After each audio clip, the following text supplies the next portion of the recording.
Welcome to The Explainer. So today we're diving into something that honestly should be on the mind of every single global business, and that's this huge clash between data privacy laws and government access. It's really become a legal minefield out there, and if you don't know the lay of the land, you're in for a rough time. All right, let's start with a really simple question. As a leader in your company, think for a second about your most sensitive stuff. I'm talking employee files, your intellectual property, all that precious customer data. Do you know right now what country that data is physically stored in? Well, here's the thing, and this is what's so wild. Under current U.S. law, where that data is physically located, it might not matter at all. Seriously.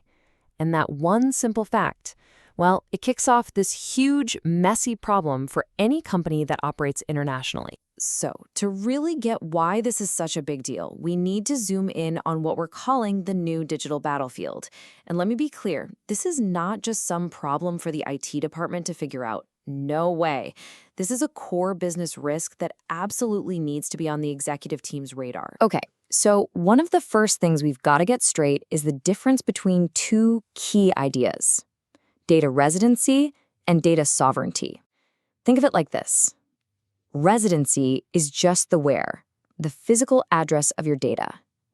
But sovereignty, that's the whose. Whose laws actually apply to it. You see, you might put your data in, say, an Irish data center to keep European regulators happy, but that doesn't automatically mean only Irish law gets a say. And the main driver behind all this, from the US side anyway, is something called the Cloud Act. It was passed back in 2018, and what it does is pretty powerful. It allows US law enforcement to go to an American tech company, your big cloud providers, your email services, and say, we need this data. And it doesn't matter if that data is sitting on a server in Frankfurt or Singapore or anywhere else on the globe. So, you can probably see where this is going. It puts global companies right in the middle of this legal crossfire. It's what a lot of people are calling a no-win scenario. You're basically trying to do the right thing and follow the rules, but the rules from different countries are telling you to do opposite things. And this right here lays it out perfectly. The US Cloud Act says you must disclose this data. But then you've got Europe's GDPR, which says you cannot transfer that data without certain protections. And then there's China's cybersecurity law, which can say you are forbidden from giving that data to foreign governments. So get this, you can be legally forced by one country to do something that's literally illegal in another. What do you do then? This whole mess really came to a head with a huge European court case called Schrems II. The EU's top court basically looked at the situation and said, you know what? The main deal we had for transferring data to the US, called the Privacy Shield, it's no good. Why? Because they decided that American surveillance laws, including the Cloud Act, just didn't offer enough protection for the data of EU citizens. Boom. Just like that, a major legal framework was gone. And look, this isn't some academic legal debate. This is a real, on-the-ground risk. Let's play it out. Say your company stores its European employee data in Germany to be fully compliant with GDPR. Then, a US court issues a warrant under the Cloud Act for some of that data. Your cloud provider, being a US company, is legally obligated to hand it over, and in doing so, they could put your company in direct violation of the very GDPR rules you were trying so hard to follow. And the financial hit for getting this wrong, it's huge. We're talking about a potential fine under GDPR of up to 4%. Not of your profit, but of your global annual turnover. For a big company, we're not talking about a slap on the wrist. We're talking billions. And don't think for a second these are just empty threats. It's really happening. I mean, there was a recent fine for just one case of illegal data transfers that came in at $1.2 billion. Now that is a number that gets the attention of the board, for sure. So what this all boils down to is a really clear financial argument. Being proactive just makes sense. The data shows that the cost of getting it wrong, the fines, the lawyers, cleaning up the mess, is almost 4 times higher than the cost of just setting up a solid compliance program in the first place. It's a no-brainer, really. Okay, so given all that, how on earth do you protect your company from this mess? Well, the answer isn't some single magic bullet. It's about building a smart, strategic defense with multiple layers. A lot of folks, especially executives, immediately jump to one thing: encryption. Hey, if the data's all scrambled up, does it really matter who asks for it? It's a good thought, but, well, the real answer is a little more complicated than that. Because here's the detail that changes everything.